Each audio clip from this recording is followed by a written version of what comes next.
Finally finally finally Bangladesh হারালো ইন্ডিয়াকে ফুটবলের মাঠে এবং এই জয়টার জন্য বাংলাদেশকে অপেক্ষা করতে হয়েছে একটা না দুইটা না 22টা বছর। সেই 2003 সালে সাফ চ্যাম্পিয়নশিপের সেমিফাইনালে ইন্ডিয়াকে হারানোর পর কেটে গেছে 22 বছর। বাংলাদেশ এই সময়টাতে কয়েকটা ম্যাচের সম্ভাবনা জাগালেও জয় আসলে অধরাই রয়ে গিয়েছিল এবং শেষমেশ সেই অপেক্ষার অবসান হয়েছে। কেনই বা হবে না, কারণ বাংলাদেশের ফুটবলে আগমন ঘটেছে হামজা চৌধুরী নামের একজনের, বাংলাদেশের ফুটবলে আগমন ঘটেছে সমিত সোমের, বাংলাদেশের ফুটবলে আগমন ঘটেছে জায়ান আহমেদের এবং সে কারণেই কিন্তু বাংলাদেশ পারলো এশিয়ান কাপের বাছাই পর্বে ঘরের মাটিতে ইন্ডিয়াকে হারাতে 1-0 গোলে এবং গোলটা করেছেন শেখ মোরসালিন। ম্যাচের 12 মিনিটের মাথায় দুর্দান্ত এক গোল, দারুণ ফিনিশিং। সচরাচর এই ধরনের ফিনিশিং আমরা আমাদের ফুটবলারদের কাছ থেকে দেখি না, যে ফিনিশিংটা মোরসালিন আসলে দিয়েছেন।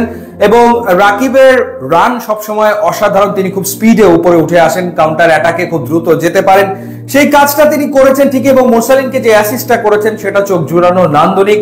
এবং মোরসালিন কোনো ভুল করেনি, তিনি ইন্ডিয়ান গোলকিপার গুরপ্রীত সিংকে পরাস্ত করতে সক্ষম হন এবং বাংলাদেশ এগিয়ে যায় 1-0 গোলে। নিশ্চিতভাবে মোরসালিন আসলে বাংলাদেশের বিগ ম্যাচ প্লেয়ার কিন্তু হয়ে উঠছেন। আমরা এর আগে দেখেছি এই এশিয়ান কাপের বাছাই পর্বের গুরুত্বপূর্ণ ম্যাচে হংকং এর বিপক্ষে মোরসালিন গোল করেছেন। এরও আগে নিশ্চয়ই আপনাদের সেই গোলটার কথাও খেয়াল আছে, বিশ্বকাপের বাছাই পর্বের ম্যাচে লেবাননের বিপক্ষে মোরসালিন যে গোলটা করেছিলেন। অর্থাৎ এই যে বড় বড় প্রতিপক্ষের এগেনস্টে ও লেবানন কিংবা হংকং, ইন্ডিয়ার এগেনস্টে গোল, এর ভেতরে আমরা দেখেছি যে অনূর্ধ্ব 23 এশিয়ান কাপের বাছাই পর্বে সিঙ্গাপুরের বিপক্ষেও তিনি গোল করে এসছেন। সো নিশ্চিতভাবেই বাংলাদেশের অ্যাসেটে পরিণত হচ্ছেন শেখ মোরসালিন।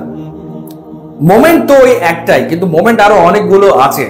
যেমন মিতুল মার্মা এদিনও কিন্তু ডাব্বা মারতে গিয়েছিলেন, ভুল কিন্তু তিনি করে ফেলেছিলেন। ম্যাচের তখন কত 35 না 36 মিনিট বোধহয়, এবং অলমোস্ট ওপেন নেট দিয়ে দিয়েছিলেন চাংতে যে শটটা নিয়েছেন। কপাল ভালো যে হামজা চৌধুরী, তার যে পজিশনিং সেন্স, তিনি এসে বলটা ক্লিয়ার করেছেন হেডারের মাধ্যমে, না হলে ওটা কিন্তু জালে জড়িয়ে যেত এবং ইন্ডিয়া ম্যাচে ফিরত। তো হামজা চৌধুরী আসলে এই ম্যাচটা জিতেছেন, কারণ কতবার যে তিনি ডি বক্স থেকে ক্লিয়ার করেছেন, কতবার। মানে যখন বাংলাদেশ 1-0 গোলে এগিয়ে গেল, তারপর থেকে হামজার মনোযোগটা আসলে ডিফেন্সে ছিল, যাতে কোনোভাবে বাংলাদেশ গোল আর না খেয়ে বসে, সেই কাজটাই তিনি করেছেন সুনিপুণ দক্ষতায়। এর আগে যেটা হয়েছে যে তারিক কাজী 25 মিনিটের মাথায় ইনজুরিতে করে মাঠ ছেড়ে বেরিয়ে গেলেন, আহাত তুপু তার বদলে নেমেছেন জায়ান আহমেদ। নেপালের বিপক্ষে 70 মিনিটের বেশি খেলতে পারেনি, এই দিনও তিনি পারলেন না, তিনিও ইনজুরিতে পরে মাঠ থেকে বেরিয়ে গেলেন। এরপরে নামানো হলো তাজউদ্দিনকে, আবার সাহাদউদ্দিন তিনি রাইট ব্যাক থেকে লেফট ব্যাক পজিশনে এলেন, অদল বদল হয়েছে। কিন্তু বাংলাদেশ যেটা করেছে, কোন সুযোগ আসলে ইন্ডিয়াকে আর দেয়নি। হ্যাঁ, সেকেন্ড হাফে বল পজিশনে ইন্ডিয়া অনেক এগিয়ে ছিল, তারা একের পর এক আক্রমণ করেছে, কিন্তু সেই আক্রমণগুলোকে বাংলাদেশ খুব ঠান্ডা ভাবে, নার্ভাস না হয়ে রুখে দিয়েছে একের পর এক। আলাদা করে সমিত সোমের কথা বলতে হয়, যেভাবে তিনি ডুয়েলগুলোতে আসলে জিতেছেন, যেভাবে তিনি বল ছিনিয়ে নিয়েছেন, সেটা ছিল দেখার মতো। মানে একেবারে থাকে না যে মিডফিল্ড জেনারেলের ভূমিকা আমরা দেখলাম সমিত সোমকে, অসাধারণ ছিল মাঝ মাঠে তার পারফরম্যান্স। প্রত্যেকেই দুর্দান্ত খেলেছেন, ইনফ্যাক্ট সোহেল রানা ক্যাপ্টেনের আর্মব্যান্ড তার কাছে ছিল আজকে, তিনিও দুর্দান্ত পারফর্ম করেছেন।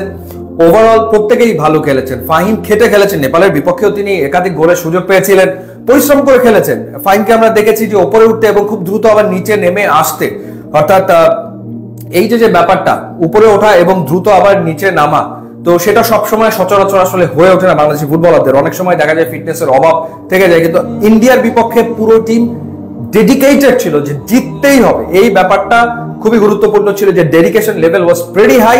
সো বাংলাদেশ 3 পয়েন্ট পেল এবং আফসোস আমাদের আরো বাড়ালো যে হংকং এর বিপক্ষে ঘরের মাটিতে ওই ম্যাচটা থেকে একটা পয়েন্ট যদি বাংলাদেশ পেত, তাহলে তো টিকেই থাকতো শেষ ম্যাচ পর্যন্ত, কিন্তু সেটা হচ্ছে না। কিন্তু র্যাঙ্কিং এ প্রায় 50 ধাপে এগিয়ে থাকা ইন্ডিয়ার বিপক্ষে জয় একটা বিরাট ব্যাপার, সেজন্য বাংলাদেশ দলকে অভিনন্দন।